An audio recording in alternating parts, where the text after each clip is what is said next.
Hi, everyone. Welcome to the How We Hustle podcast. I'm Mike. And I'm Tanya. And we invite you to join us in our unfiltered conversation about the real life hustle of being an entrepreneur.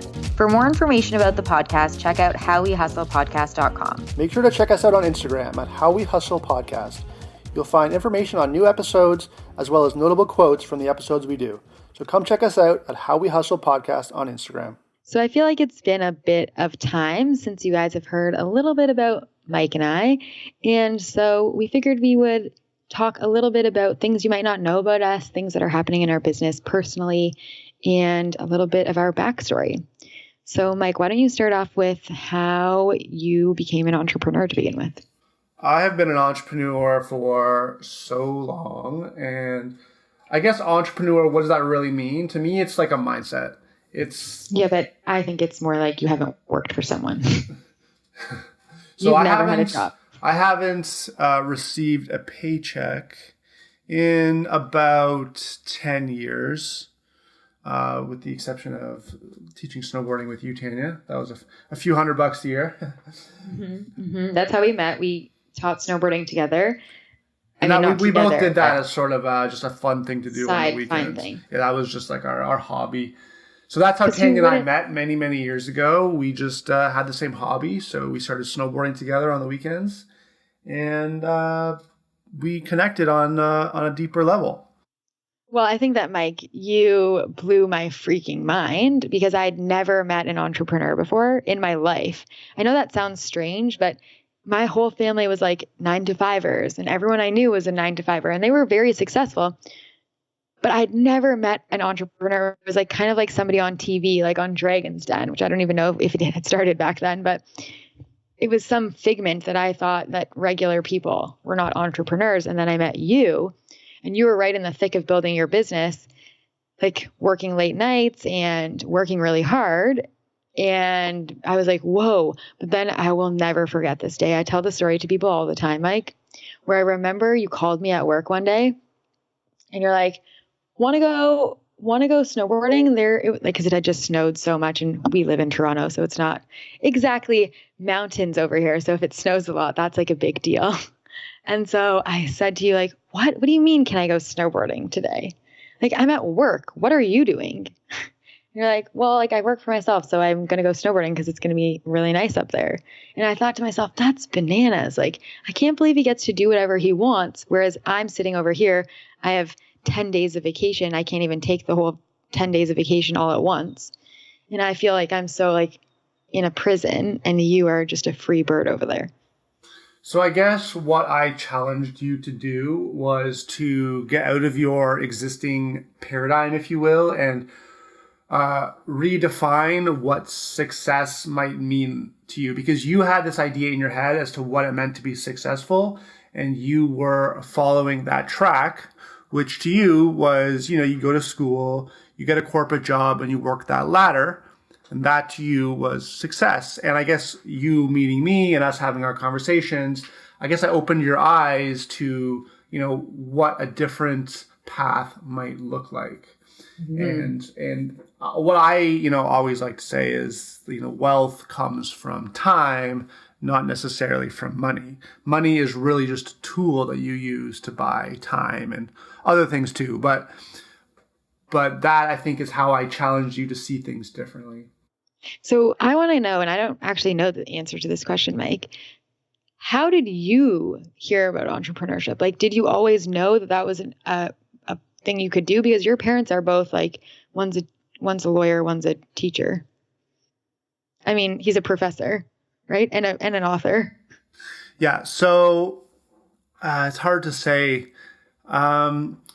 I always wanted to be an entrepreneur. To be honest, I went to a private school full of wealthy people, and I was always very fortunate growing up, but I was never on that level that a lot of my peers at school were. I guess I saw these families and I saw how successful they had become by doing things their own way, by having their own businesses and whatnot. So I think if I had to look back to the earliest roots of what programmed me to be an entrepreneur, it was seeing success around me and knowing that it was possible if you just did things differently than maybe, we were taught to do. So that was probably the earliest seed. And then I really got structured to my entrepreneurial mindset after I graduated university, when I took a weekend seminar on real estate investing. And that's when I really started to learn sort of how money works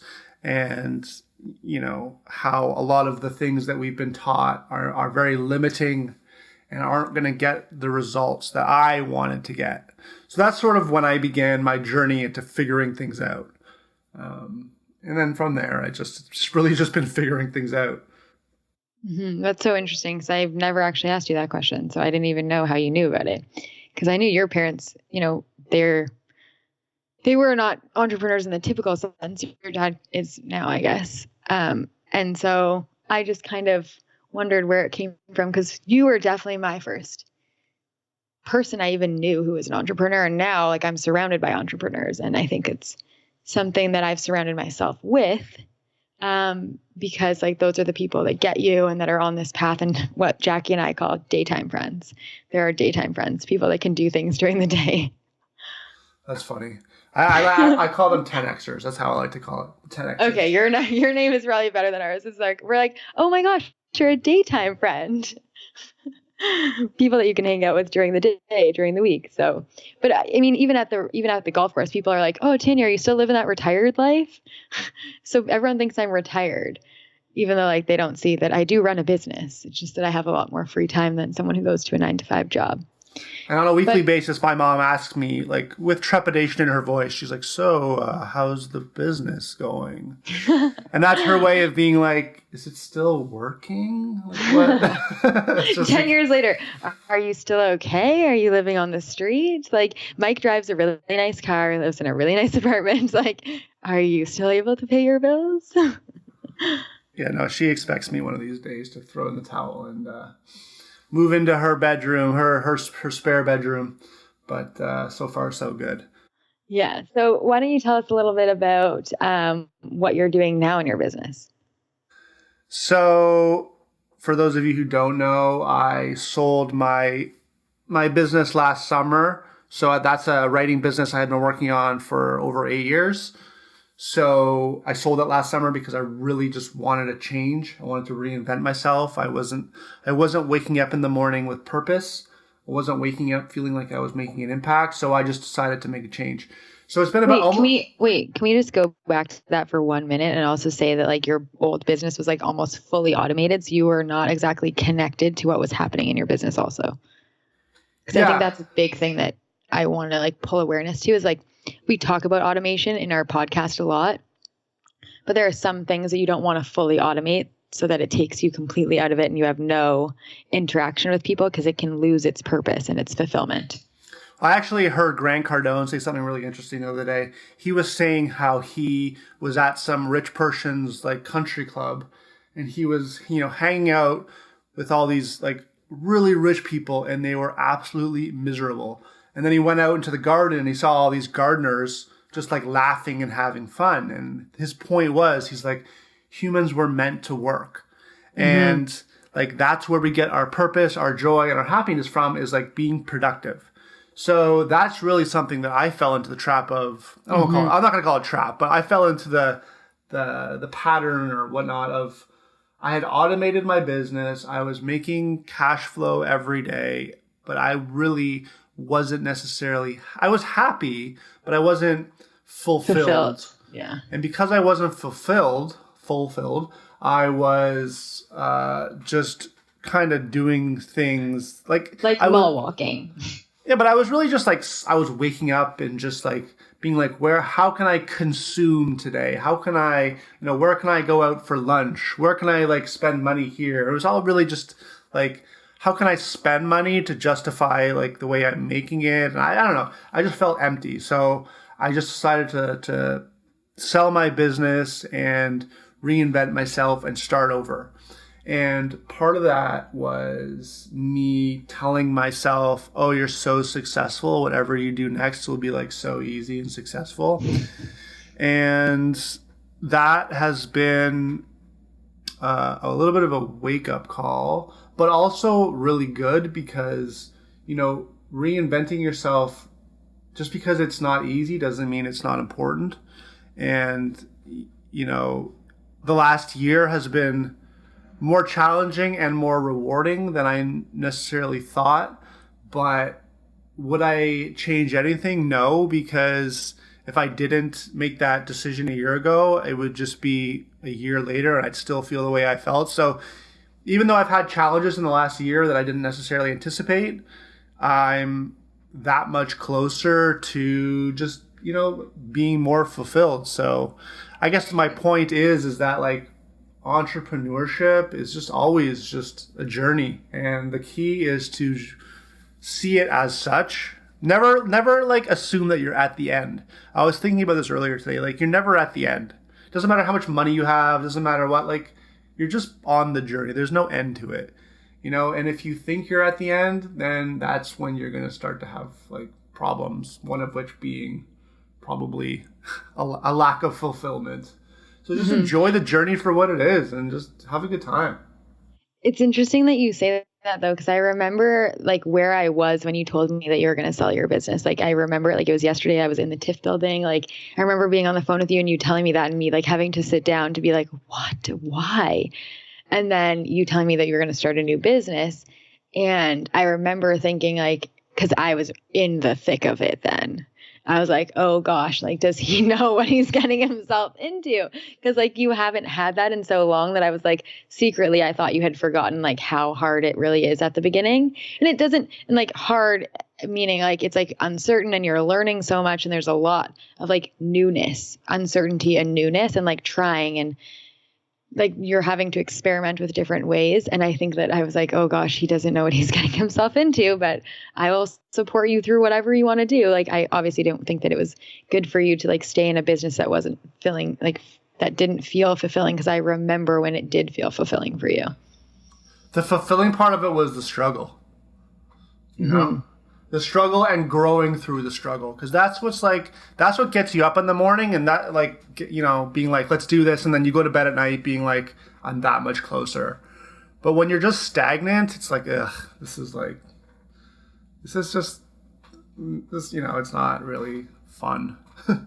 Well, and also like I remember like when you were building that whole automated system, like it was a long time that it took to like build the whole thing and like test it and fix the bugs and fix this and make it better and make it better. And then there just became a time where you're like, okay, there's nothing more for me to do here. Like I can't, like it's running like a well-oiled machine now. Yeah. So I guess, I don't know if we've really, I wanted to. Why don't we get into a little bit about you, Tanya? Oh, okay. Well, what were we gonna? I was just gonna ask you like where you are now. Where I am now, the last year, I have really gotten a lot of clarity on what my new business is, who I am serving, what I want to charge, what I want to offer, how I'm going to market it. Because when I started this business, call it a year ago, and I put quotes around start it because what I had done was I was running my old business, making money every day, and putting the pieces together for this new business. But when you start putting pieces together for something that you haven't really started, inevitably those pieces that you put together are just going to have to be scrapped anyway. Because you really need to, test it and validate it as you're going along. You can't just build it before you, run it, right? And that's why I think that business plans are a crock of I'm not going to swear because Mike will get mad, but I think that it's a massive waste of time. Like, yes, you want to know, have an idea and a vision of where you're going, but to write it down and to go through all the little nitty gritty details of a business plan, like you're going to literally throw that out in like a month from now. Yeah. So I guess my point is in the last year, I've had to come to terms with tossing a lot of stuff away. I've had to really deconstruct what I thought I was building, deconstruct it almost back down to its most essential elements, and then build it back up again probably with more of a emphasis on simplicity. And connection. Yeah, and connection. It's almost like I was making it too complicated before. And this is something I say a lot, but I was making it too complicated because I was following somebody else's model. And I think that you also were sometimes using that, and I can say this, you were using some of those things that you had to build to make it complicated to avoid having to actually get out there, put yourself out there, speak to people, work with clients. Yeah. Just calling you out on that one, because I think that you were also using it as an avoidance tactic. Not that not consciously, but subconsciously, like, oh, I need this and I need this and I need this. And like, no, you don't need any of those things. And another one of my problems is too that like I sold my business last summer, so that gave me a little bit of a cash injection, and having cash in the bank is very comfortable. And sometimes businesses thrive when you're uncomfortable. Oh yeah, I totally agree. I love that though. Like I thrive under those conditions though, and you thrive under those conditions. I think a lot of entrepreneurs thrive under the conditions of like no choice. Like it's like do or die right now. Like you will be homeless or you'll have to figure it out. And I think that if you don't thrive under those conditions, like don't put yourself into those conditions. But I find myself that I also am like, I do really well when it's a necessity, when there are no choices, when there's not like, oh, I'll do this tomorrow. No, like when you like have no money or you are going to get kicked out of your house or you're not going to be able to pay your employee, you best get your butt into gear.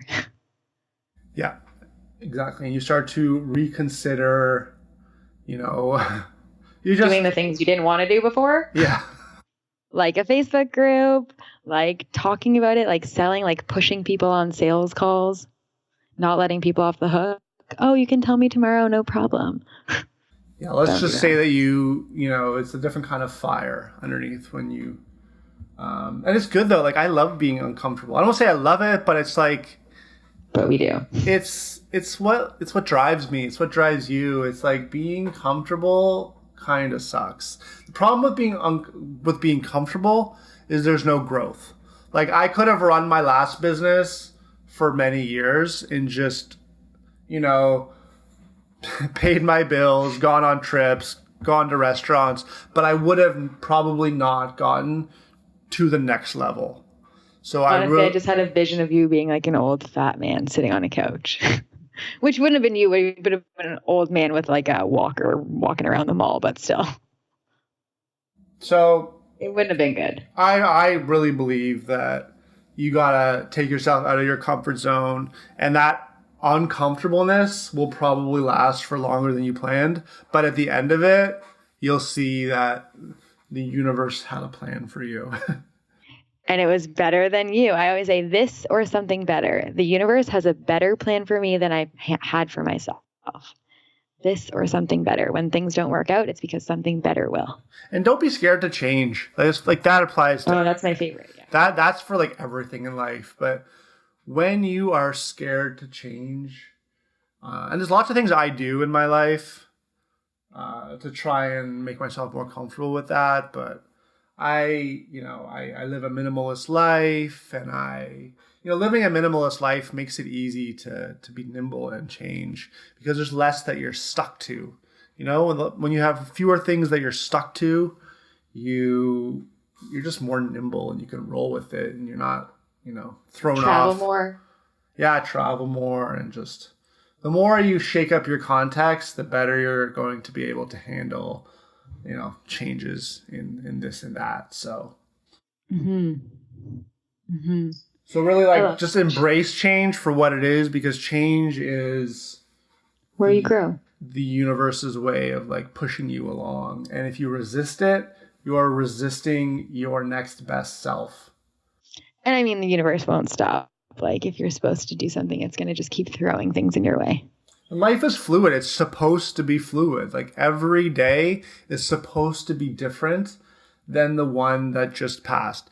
So if you approach today by with the scarcity mindset of being I I don't want it to be different than yesterday. I want to fight it so that it's as similar to yesterday, it's as comfortable today as yesterday was. Then you're not embracing the fluidity of our existence, of the universe, Just go with it. Just understand that life is meant to just evolve, change. And when it comes to entrepreneurship, just go with that. Don't cling to yesterday. Look to the hope of tomorrow. Mm-hmm. Mm-hmm. You can call me Socrates. Okay. So you want to hear about my life since a little bit ago? I mean, what's happening in my life right now? That's very related to change and changing, because I feel like there's been lots of changes happening here. Let's hear it. Okay. So basically, firstly, at the beginning of this year, I changed up my coach, which has been really different for me. I had been working with the same coach for a year and a half. And that is certainly where I was comfortable, where I felt like I knew everybody, like in all of her groups. I knew her. We knew each other really well. And I thought that would be something I would stay with forever. I used to make jokes about that all the time.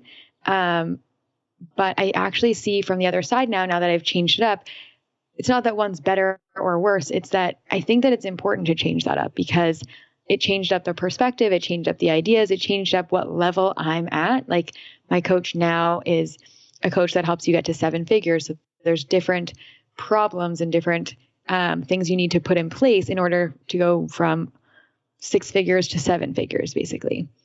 You're going to need a team. You're going to need different changes. Like, I was spending so much time. Like, one of the biggest changes in my life and business right now is like the time aspect. I used to work a lot. And I think that was where I felt comfortable, because it feels comfortable to work hard for your money. It feels good to have worked hard for the money you made. I feel like that's something we've been taught to believe, that making money is hard and you have to work hard to be successful. Well, what I'm doing with my new coach is, removing myself from a lot of the things that were taking up a lot of my time that I didn't need to be doing. For example, I was spending like 3 hours a day minimum in one of my program Facebook groups. And that was taking up a lot of my time and energy. And if I'm spending 3 hours doing that, like, what's falling off? Whether it's my sleep, whether it's my fun, whether it's my content creation, whether it's my energy, whether it's working out, all these different things suffer when one thing is taking up all of your time. So one of the things we did was like removing some of those things that I was doing, asking for help, getting help, building my team, which has been probably the most uncomfortable thing I've ever done in my business. And I'm sure I've talked about this a lot on this podcast probably at this point, because it's definitely been my biggest struggle, but also the best part of it. Like, the people on my team now are people I would want to hang out with all day, every day. Obviously, that's not in service of the business, but I really, really enjoy them. Plus, I plan to be bringing them on a lot more into my business, so it's not just me. I think I never really had the desire for it to be just me in my business. Like, I've never been one to like the spotlight or like be the center of attention. So this has all been very difficult, one, to be the center of attention. So I like to, now that I'll get to bring more people into the group and more people into, my business, to be in the spotlight as well. It's kind of like we're bringing guests onto the podcast, kind of like, I'm going to be bringing people into my challenge, going to be bringing people into, be more supportive on my one-to-one calls, on my new TV show. So, or like my new video show, I should say. But that's kind of been the biggest. I mean, you've been through that, Mike. I don't know how you feel about building a team, but you've certainly had to manage and build teams in the past. Was it scary? I'd say the biggest challenge is trying to define what tomorrow will look like today, if I had to put it in one sentence. Because you're bringing on people today, and also you have to think of where is this going to go in the future, and it's like how do I create a pay structure for you today that's going to work tomorrow without having to be like. So it's interesting that you say that, because one of the things that we've been working on is that every single person on my team needs to be creating 3 times what I pay them for my business. So everyone has a role, and their role is supposed to be bringing in income. So everyone can't just be an expense. Everybody has to be doing something that's actually facilitating the income for the business. Obviously, that isn't in place for everybody just yet, but in everyone's description of what they're doing for the business, that is the plan. So that they're not always an expense, that they're doing something that actually brings in income. So I think that kind of helps me realize how it's going to work in the future and how you can build your team bigger and bigger and bigger and build a business bigger and bigger and bigger rather than building your expenses. And because I always used to say at the beginning, like, it's a lot of responsibility for me to be the only person like selling. Like now I'm providing for more families. But everybody needs to have that kind of mindset on the team, is that they're bringing in the same or 3 times the income that they're getting paid. Obviously that will in turn turn around so that everybody gets a bigger piece of the pie. Like I don't need it all for myself, but it has to be, being reinvested into the business, going into helping everyone with their development and everyone's salaries. So like everyone needs to pull their own weight in terms of that. But I think it's like learning those different tactics that's been like a big learning curve for me. I've felt super uncomfortable this entire year. Super uncomfortable. Every day I'm uncomfortable in my business, doing new things. And even like now, like doing a challenge, like I've never done that before. I've never really even wanted to. But now I'm like super excited about some of these new things that I'm doing, or like a video show. Like I said, I never wanted to be the center of attention. I'm not an actress. I don't feel comfortable on video, but I'm doing it because it's in service. It's a different mode of people to get the content that they need to know that they can build their business just like me, because I'm not special. Literally, like there's really nothing special about me other than the fact that like I'm doing it. And I refuse to follow the rules of life. I don't follow the rules in any area of my life. So over your journey the last few years, what would you say is the number one lesson that you've learned? Is it like don't follow the rules or? No, I think that the number one lesson, I would say I have 2 that are like the biggest ones. Number one, I think it would go back to what we were talking about earlier about like the ups and downs of business. Like this too shall pass, this or something better. The universe has a better plan for me than I had for myself. Because a lot of the time with me, it's like if I feel super connected to a client, I really want to work with them. And if something doesn't work out, they choose someone else, whatever, like that can be like either rejection or disappointment. And it's not, to be honest, a lot of them come back after they've worked with someone else and then are like, no, actually, I want to work with you. I should have done that from the beginning, but some of them come back. Some of them do say yes right on the spot. I had that happen yesterday where she's like, yes, like I don't even want to think about it. So I think that knowing that the universe has a better plan for me than I had for myself, and knowing that like what's meant for me won't pass me by, kind of allowed me to like release the control and the pushing and needing to know everything and needing to know how is that going to happen? How am I going to do that? I don't know how to do it. I think that kind of lifted that weight off of me. If I don't need to know the how, if I don't need to be pushing and forcing and controlling, it allows me to just do me and show up and like do the things that I feel guided to do and take the opportunities that come my way.